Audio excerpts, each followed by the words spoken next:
Alrighty, hi everybody. Dr. D. After much technical difficulty, I think I got this thing wired, and let me just check.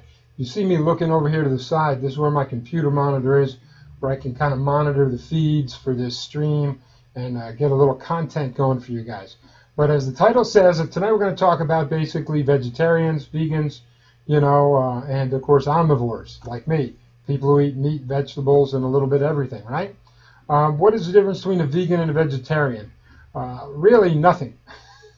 Okay, vegans in modern vernacular are considered purists. In other words, they're only eating vegetables and plant matter.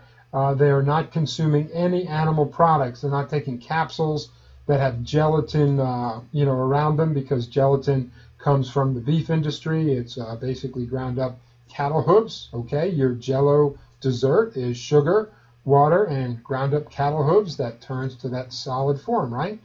So a lot of true vegans will not even take vitamins that are covered with capsules because of the animal product in there. Usually those folks have a moral or a philosophical issue with the animal industry, cruelty to animals in the agricultural industry, and that's why they've chosen not to eat any animal products. They don't want to support that industry.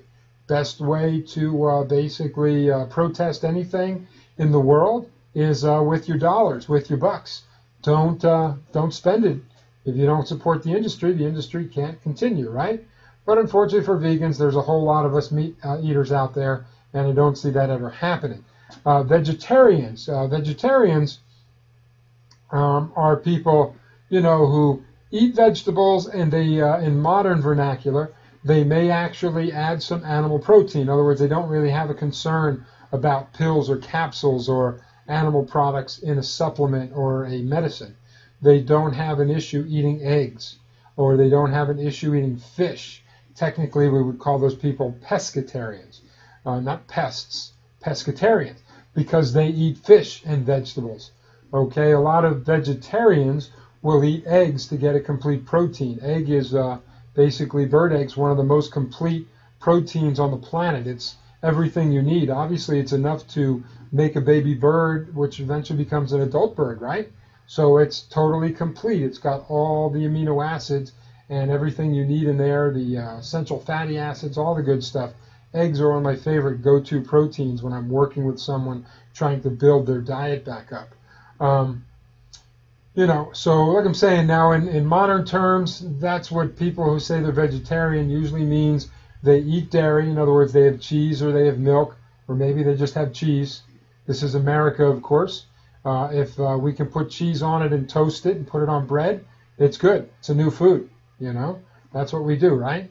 Vegans usually people use the term vegan or raw vegan to describe themselves as not cooking their vegetables. If they say raw vegan, they'll warm them up to around 105, 110 degrees, somewhere in that neighborhood. So most of them will use dehydrators, and they'll call themselves raw vegan. People who are vegan are just usually saying, I'm a strict vegetarian and I don't even eat eggs, that kind of thing, or fish. I'm here to tell you, unfortunately, vegetarian and vegans of the world, that it is unhealthy. In the long range, yes, you can survive for years and decades. Your body, I would tell you that your body is not maintaining its optimum level of health, because you need complete proteins to heal, to rebuild damaged tissue, to grow. I know there's a couple vegetarian, again, use that term vegetarian, bodybuilders and athletes out there, and they've got great physiques, and they don't seem to fatigue as much. Those people are making sure they are consuming a complete protein at every meal, that they're getting the whole deal. They're eating beans and rice. They're having corn in there, and they're consuming it all at the same time. If you separate your proteins, in other words, you have some beans now, a little chili, let's say, and then 2 hours later, you have some rice or pilaf or something like that. Those proteins are separate. Now, granted, the protein in the rice is missing a few things that the protein in the beans have. When they get together, they make a complete protein. Okay, that's how healthy vegetarians basically get around this issue. But you have to do it every meal, every time, or at least two of your main meals, not every meal, but two of your main meals. need to be complete proteins in a large enough gram size. You need to get 90 grams of complete protein to cause healing in your body. And I have not met one vegan or vegetarian that has ever done that in my 30-year career. And I met some healthy people who've been eating that way for decades, 20 years maybe. And they're usually a little thin, they're a little pale, pasty skinned. The texture, the turgor on their skin is actually very poor. In other words, not a lot of elasticity, not a lot of snapback or bounce. So it looks very thin, of course, and it gives out as they age. They get tons of age spots, more than meat eaters, at least the ones I've met. These are not necessarily large study scientific facts I'm quoting here. I'm just telling you my clinical experience as a doctor for literally 30 years now. You need complete protein to cause healing. If you don't get it, you're not going to heal properly. To give you an idea, one of my patients this morning was talking about her daughter, and her daughter is a vegetarian. She cooks her food, but she pretty much is pretty strict.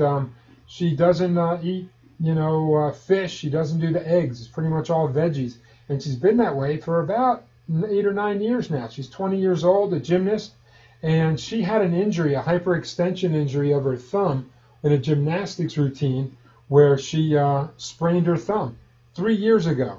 That thumb, that joint here is still tender and sore to the touch. It's hypermobile, which means it bends too far because the ligaments aren't strong enough to hold it in place. So she gave up her gymnastics. But she walks around with a sore thumb all the time and just says, oh, well, I hurt it really bad. Didn't hurt it really bad. You're a vegetarian. You're not eating enough complete proteins. You're not getting enough healing nutrients in your body. And protein shakes usually are not enough. So this person is an example of exactly what I'm talking about.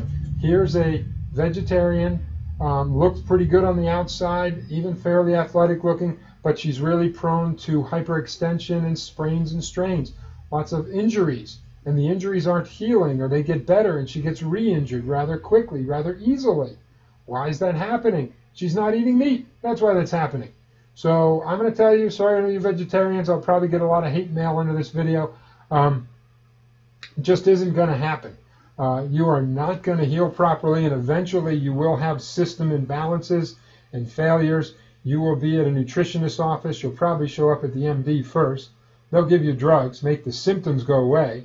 You'll think your vegan lifestyle and the drugs are keeping you healthy just because you can't feel the pain anymore. And your thumb feels better now, even though it bends too far. What's going to happen is eventually you're going to injure it even worse and the drugs won't work.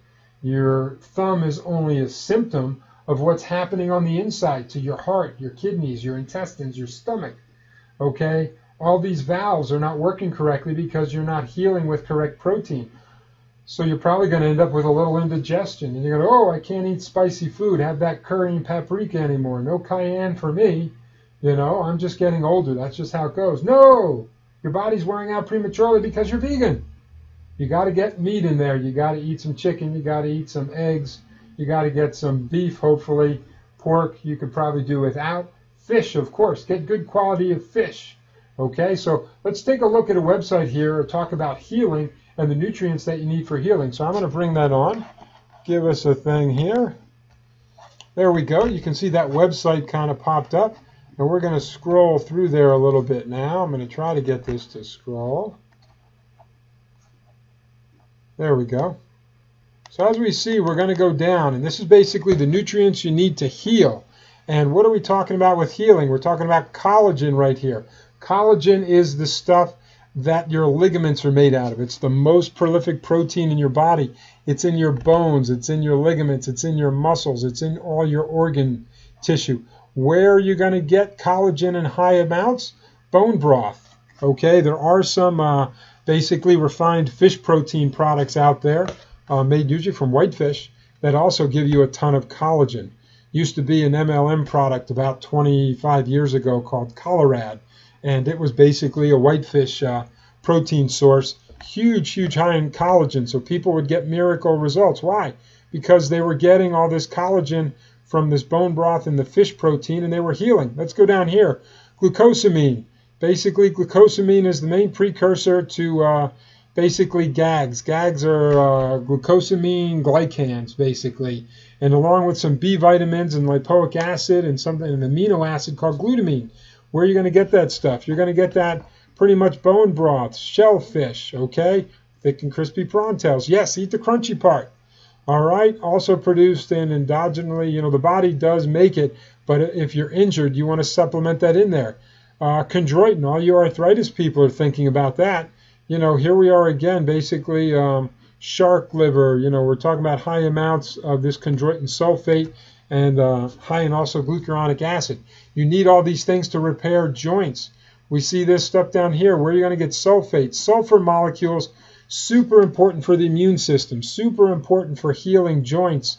You're going to get that, obviously, a lot of veggies, but you're also going to get huge amounts from eggs, whey protein, in other words, dairy, all right, has a lot of this sulfates in it. MSM powder, methyl sulfonyl methionate, something like that. I always get tongue-tied trying to say that MSM, what it stands for. But that's a good source of sulfur, and that actually comes from the cartilage of bones and stuff like that. So again, it's going to be in bone broths. Go down the list here a little bit. See, there's the GAGs, okay? Glycoaminoglycans. That's what GAG stands for. And again, huge part of bone broth. In other words, eating meat. Okay, if you're against, at least do the bone broth if you have to heal. You're going to need basically bioflavonoids. Now, that's strictly a vegetable thing. That's going to come from all your blue and your red and your dark green plants and veggies. So we see blueberries, acai berries, cranberries, spirulina, grapes, red cabbage, red onions, all that kind of stuff. I'm going to come down here. Whoops, a little bit fast for you. Okay, we're looking at basically vitamin C. Unpasteurized fermented veggies are going to be high. Your papayas, again, this is going to be a great veggie thing, not a protein thing. But so you need the vegetables and the protein to really make this happen. And that's what you want to do. When we go down the list, we have zinc, again, you're seeing things like oysters, venison, lamb, grass-fed beef.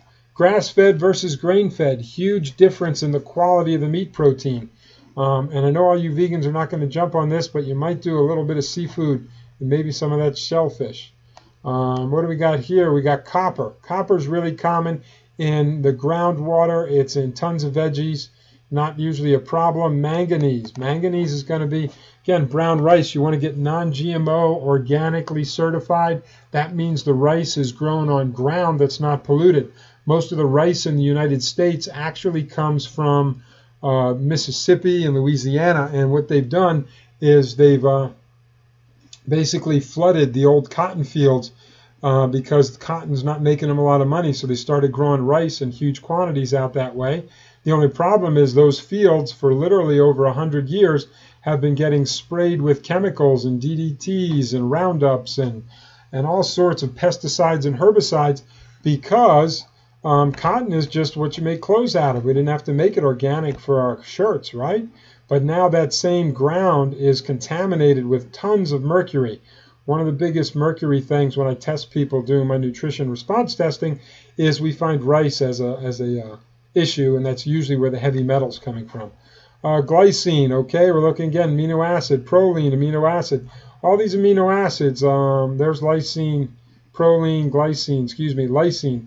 Legumes, of course, a good veggie. That's going to come from your peanuts. That's going to come from your soy and that kind of stuff. Take it easy on the soy. Soy was really not meant for human consumption. If you do get it, try to get it fermented and keep your tofu and your other soy a little minimal. At the very least, make sure it's GMO and organic. Again, the GMO soy is really playing havoc with hormone levels in men and women. So we see down here glutamine, another amino acid. Some veggies, okay, a lot of fermented things. It's really big in poultry and fish. All right, we're going to come down here, and the list kind of goes on, and you guys can kind of see the website is hopefully coming up on your screen. So, a good meal is going to be a combination of your veggies and your meat. So basically, what are we talking about? We're talking about being a moderate eater, a little bit of everything, not a lot of one thing. You don't want to eat a lot of meat. You don't want to eat a lot of vegetables. You want to live right in the middle. just hopefully where you keep your politics and your personal criticisms. You want to have a life of balance. You don't want to live out here on the edges of extremes, saying it's this way or nothing, it's this way or nothing, and then having disagreements socially with people. That's never any fun. So hopefully you guys got something out of this. This is Dr. D signing off for another week. Tune back in Wednesday night, and hopefully now I've got this camera working, and look forward to sharing some more facts with you guys. If you want to find me, my website's underneath in the description, and nutrition response testing is a totally unique way to figure out organ reflexes, and we're going to talk a little bit more about that on next Wednesday night's talk. So again, have a good evening. I'm going to turn my gaze here and click this off. Not trying to be rude, but everybody be well.